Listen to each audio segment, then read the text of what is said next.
Documents from Dominion Voting Systems' defamation lawsuit against U.S.-based Fox News are shining more light on the cable network's promotion of voter fraud claims in the 2020 presidential election.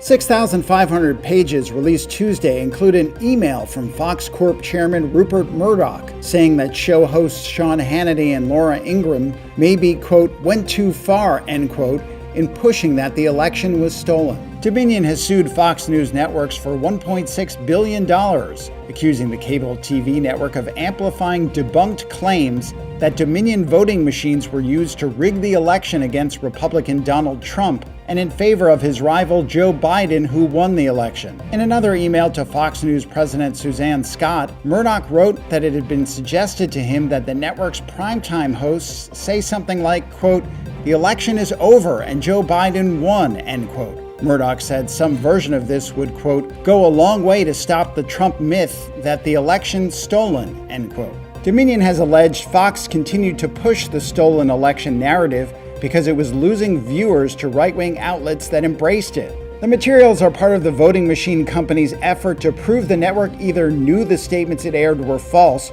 or recklessly disregarded their accuracy. That is the standard of actual malice which public figures must prove to prevail in a defamation case. Fox has defended its coverage, arguing claims by Trump and his lawyers were inherently newsworthy and protected by the First Amendment of the U.S. Constitution. The events surrounding the claims of election fraud in 2020 remain front and center on Fox News. The network's highest-rated primetime host, Tucker Carlson, this week has used some newly obtained security footage showing protesters walking through the Capitol on January 6, 2021, to argue that they were merely sightseers. 5 people, including a police officer, died during or shortly after the riot, and more than 140 police officers were injured. The Capitol suffered millions of dollars in damage. Senate leaders from both parties criticized the portrayal. Here's Republican Minority Leader Mitch McConnell. It was a mistake, in my view, for Fox News to depict this in a way that's completely at variance with what our chief law enforcement official here at the Capitol thinks.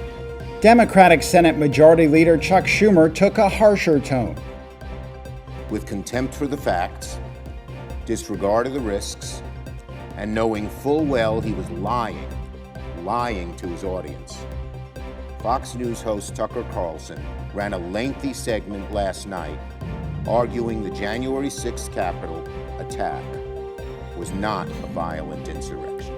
To say January 6th was not violent is a lie pure and simple. I don't think I've ever seen a primetime cable news anchor manipulate his viewers the way Mr. Carlson did last night. The Dominion lawsuit against Fox heads to trial April 17th.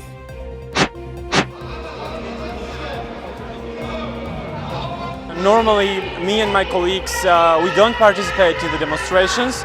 We cover those demonstrations as any other events. But now is the time when we are under direct attack from the government. So we should protect ourselves. First of all, it's about basic freedoms. And when we mention Russia, we have reasons to mention Russia because we know how it started. Of course, the war of the government against media and NGO sector started much earlier than 2012.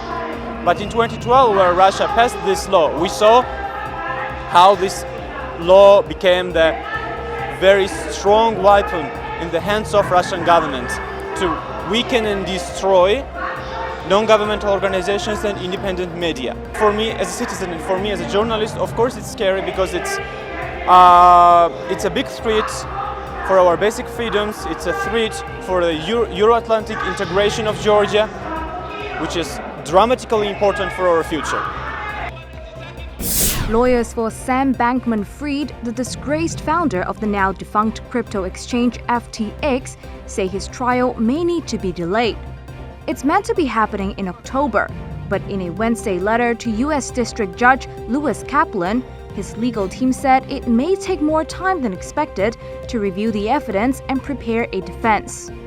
Bankman-Fried pleaded not guilty in January to 8 criminal counts, which included wire fraud and conspiracy to launder money.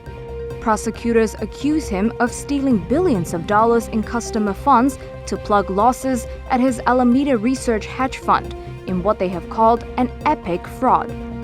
Late last month, new fraud and conspiracy charges were added, raising the number of counts to 12.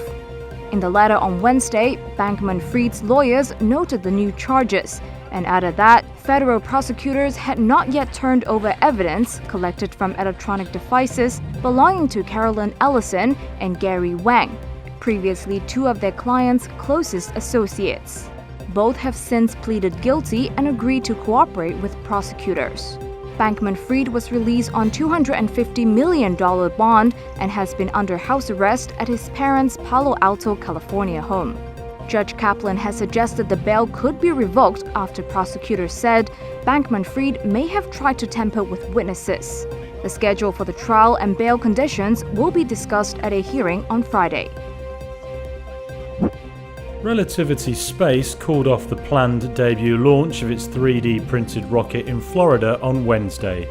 The California-based startup was concerned over issues with fuel temperature. It delays a key test of the company's new strategy for cutting manufacturing costs. The Terran 1 rocket is 110 feet tall and 85% of it is made with a 3D printer. The company said the next launch attempt is scheduled for Saturday. Relativity is one of a few US rocket startups competing to meet demand for cheap launch services. The firm believes it can make cost savings by using giant robotic 3D printers to simplify rocket production lines. Most of its rivals, including Elon Musk's SpaceX, have focused on building rockets that are reusable. Relativity's Terran 1 launch aims to prove the company's belief its 3D printed structure can cope with the forces involved. Launch demand is currently driven by firms like SpaceX, OneWeb, and Jeff Bezos' Amazon. Those firms want to send thousands of internet beaming satellites to low Earth orbit over the next few years.